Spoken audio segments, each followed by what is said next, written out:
सुंदर विधवा और लोभी साधु की परीक्षा। एक छोटे से गांव में एक विधवा महिला रहती थी जिसका नाम सुजाता था। सुजाता बेहद सुंदर, समझदार और निडर थी।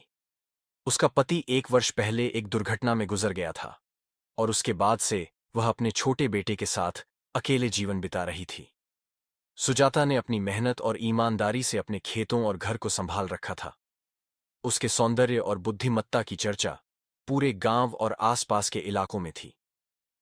कई लोग उससे शादी करना चाहते थे, लेकिन वह अपने बेटे के भविष्य पर ध्यान केंद्रित कर रही थी।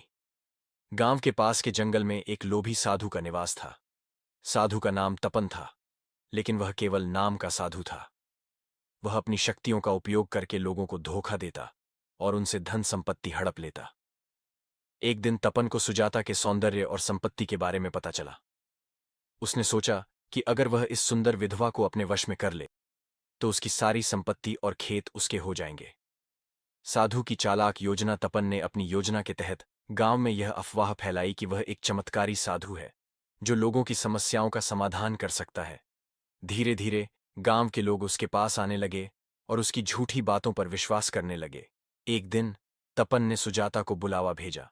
उसने सुजाता से कहा, बेटी, तुम्हारे पति की आत्मा मुझसे संपर्क कर रही है। वह बहुत परेशान है। यदि तुम चाहती हो कि उसकी आत्मा को शांति मिले तो तुम्हें मेरे निर्देशों का पालन करना होगा। सुजाता को साधु की बातों पर थोड़ा शक हुआ, लेकिन अपने पति के नाम पर उसने उसकी बात मानने का निश्चय किया। परीक्षा की शुरुआत। तपन ने सुजाता से कहा, तुम्हें अगले 3 दिनों तक मेरे आश्रम में रहना होगा। यह समय ध्यान और प्रार्थना का होगा। उसके बाद मैं तुम्हें तुम्हारे पति की आत्मा की शांति के लिए विशेष अनुष्ठान कराऊंगा।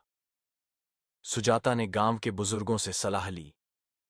कुछ ने उसे साधु पर भरोसा करने को कहा तो कुछ ने आगाह किया, लेकिन सुजाता को अपनी बुद्धिमानी पर भरोसा था। उसने तय किया कि वह इस साधु की सच्चाई का पता लगाएगी।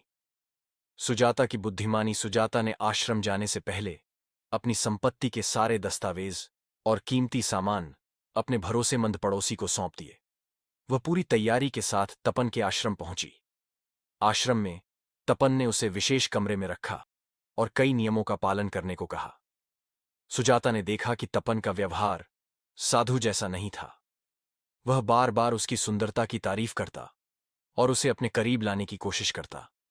एक रात तपन ने सुजाता से कहा, तुम्हारे पति की आत्मा कहती है कि यदि तुम मुझसे विवाह कर लो तो उसे शांति मिलेगी। यह भगवान की इच्छा है। तपन का पर्दाफाश। सुजाता ने तुरंत समझ लिया कि यह साधु लोभी और धोखेबाज है। उसने अपनी चतुराई से कहा, यदि यह भगवान की इच्छा है तो मैं आपके साथ विवाह के लिए तैयार हूं, लेकिन मुझे यकीन दिलाने के लिए मुझे आपके सारे चमत्कार देखने होंगे। क्या आप मुझे अपनी शक्ति दिखा सकते हैं? तपन ने गर्व से कहा, मैं तुम्हें कल अपनी शक्तियां दिखाऊंगा। अगले दिन सुजाता ने गांव के सभी लोगों को गुप्त रूप से बुला लिया और कहा, तपन महाराज ने मुझसे कहा है कि वह मुझे अपनी चमत्कारी शक्तियां दिखाएंगे। आप सब इसका गवाह बने। जब गांव के लोग आश्रम पहुंचे तो तपन घबरा गया। उसने सुजाता को धमकाने की कोशिश की, लेकिन सुजाता ने गांव वालों के सामने उसकी सारी सच्चाई उजागर कर दी।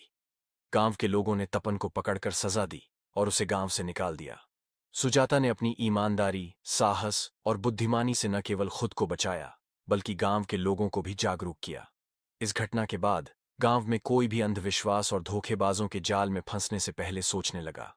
सुजाता की कहानी हर किसी के लिए प्रेरणा बन गई। इस कहानी से सीख मिलती कि कठिन परिस्थितियों में धैर्य और बुद्धिमानी से काम लें, अंधविश्वास और धोखेबाजों के जाल में न फंसें। सच्चाई और ईमानदारी हमेशा जीतती है। साहस और आत्मविश्वास से हर समस्या का समाधान संभव है। ये कहानी लोगों को अपने विवेक और तर्क का उपयोग करने की